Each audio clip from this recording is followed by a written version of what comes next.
অবশেষে আমাদের সরকার ফ্যামিলির দীর্ঘ ১.৫ বছরের অপেক্ষার অবসান ঘটছে। আসসালামু আলাইকুম, this is me Shajneen Akter. প্রথমবারের মতো আমাদের সরকার ফ্যামিলিতে ২ জন টুইন বেবি আসতে চলেছে। মানে তারা অলরেডি পৃথিবীতে চলে এসেছে, বাট আমাদের কাছে এখনো এসে পৌঁছায় নাই। তারা এতদিন ছিল চেন্নাইতে, আর আজকে তারা দেশে ফিরছে, তো সেই আয়োজনই চলছে। আমি যেহেতু টুকটাক কেক বানাই, তাই এই নতুন সদস্যদের জন্য আমি আজকে একটা কেক বানালাম।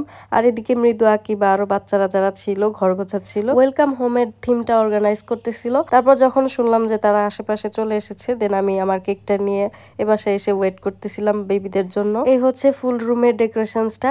এখানে হিমু কাকি অনেক সুন্দর করে শাড়ি পরে সেজেগুজে বসে আছে, কারণ আজকে কাকা আসতেছে। মানে ওনাদের হাজবেন্ড, আমাদের ছোট কাকা, উনিও চেন্নাইতে ছিলেন এতদিন ওনাদের সাথে। তারপর ফাইনালি সেই মোমেন্টটা, যে মোমেন্টটার জন্য আমরা সবাই ওয়েট করছিলাম, এই তো কাকা চলে এসেছে। আর এসব বাক্সের ভিতরে ছিল বেবিদের সব জিনিসপত্র।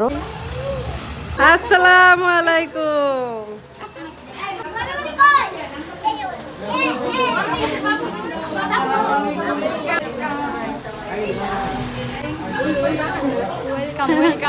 আমরা প্রত্যেকেই বিকাল থেকে ওয়েট করতেছিলাম যে কখন বেবিরা আসবে, দেখবো, কোলে নিব। তারপর যখন ফাইনালি ঘরে ঢুকে গেল, তখন তো সবাই খুব খুশি, মহা খুশি। কে কার আগে কোলে নিবে সেই কম্পিটিশন চলতেছিল। আর আমাদের কাকা কাকিও রুম দেখে অনেক খুশি হয়ে গেছিলেন। মানে ভাবা যায় এই দুইটা বেবিকে দেখার জন্য আমরা ১ বছরের বেশি সময় ধরে ওয়েট করতেছিলাম। ফাইনালি আজকে তারা আমাদের চোখের সামনে। সবাই অনেক এক্সাইটেড ছিল কোলে নেওয়ার জন্য। এদিকে আমাদের সুফিয়ান বাবু অবাক হয়ে যাইতেছিল যে কি হইতেছে এখানে। এই সুফিয়ান হচ্ছে হিমু কাকি, মানে এই যে শাড়ি পরা যে কাকিটা, ওনার ছেলে, মানে আমাদের ছোট কাকা লিটন কাকার ছেলে। রাত্রি কাকি সুফিয়ানকে প্রথমবার দেখতেছিলেন, তাই ওকে কোলে নিয়ে আদর করতেছিল। এদিকে আমাদের টুইন ননদ দেবরও ঘুমাই গেছিল। সবাই পালা করে করে কোলে নিতেছিল বেবিদেরকে। এখন তাদেরকে কোলে নিয়েছে বাচ্চার নানি প্লাস আমাদের ছোট দাদির ছোট বোন। এই সময়টা আমরা ছোট দাদুকে অনেক মিস করতেছিলাম। মাঝে মাঝে মনে হয় না যে দাদু আর আমাদের মাঝে নাই। আজকে ওনার ঘর নাতি নাতনি দিয়ে ভরে গেছে, বাট ওই মানুষটাই নাই যে মানুষটা দেখলে সব থেকে বেশি খুশি হতেন। আসলে আফসোস থেকে যাবে যে দাদু এই দিনটা দেখে যেতে পারলেন না। দাদুর সাথে আমি অনেক দুষ্টামি করেছি, হয়তো দাদু দেখতেছে আর অনেক খুশি হইতেছে। আপনারা সবাই দাদুর জন্য দোয়া করবেন। যাই হোক, আজকে ছিল লিটন কাকার বার্থডে, আর হিমু কাকিকে বলতেছিলাম এই ফুলটা দেন কাকাকে। তারপর কাকির ফুল পেয়ে তো কাকা মহা খুশি। আমি ছোটবেলায় মনে করতাম যমজ বেবি হয়তো একজন বেবি যদি ঘুমায় তাহলে আরেকজন বেবিও ঘুমায়, একজন বেবি যদি কান্না করে তাহলে আরেকজন বেবিও কান্না করে, বাট এখানে বিষয়টা সেরকম না। যাই হোক, আমরা মিষ্টি টিষ্টি খেলাম, তারপর ওদের একটু ফটোশুট করব। আর বেবিদের নামই তো বলা হয় নাই। মেয়ে জনের নাম হচ্ছে মেহেরিমা আর ছেলে জনের নাম হচ্ছে মেহেরাজ। তাদের নাম অনুসারেই আমি একটা কেক বানাইছিলাম। আর তারপর দেখি যে দুইটা কেকের থিম প্রায় একই হয়ে গেছে। কেমন লাগতেছে হুমাশা? তোমার কেমন লাগছে? সবার থেকে তোমার বেশি ভালো লাগতেছে? কাকির কেমন লাগতেছে?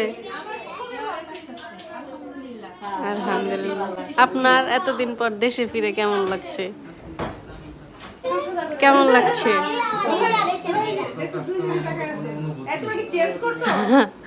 অবর্ণনীয়। আপনার কেমন লাগতেছে আজকে আপনার বিশেষ দিনে আপনি দেশে আসতে পারলেন? হ্যাঁ।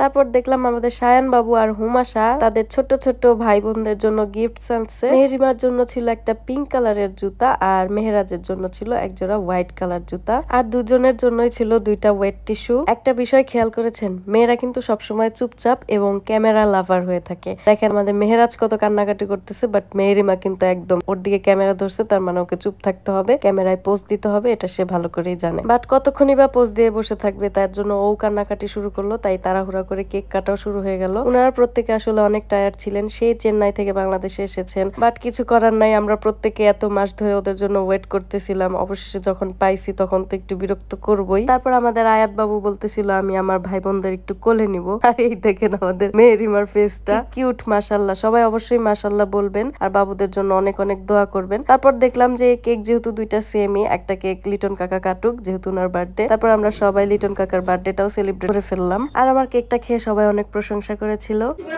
ওই পাশেরটা সুন্দর দেখা যায়। এখন চেন্নাই থেকে ফেরত মনে হচ্ছে। সবার দেখা টাকা হয়ে গেলে বাবুদেরকে একটু ঘুম পাড়ানো হলো। So that's it for today. আল্লাহ হাফেজ।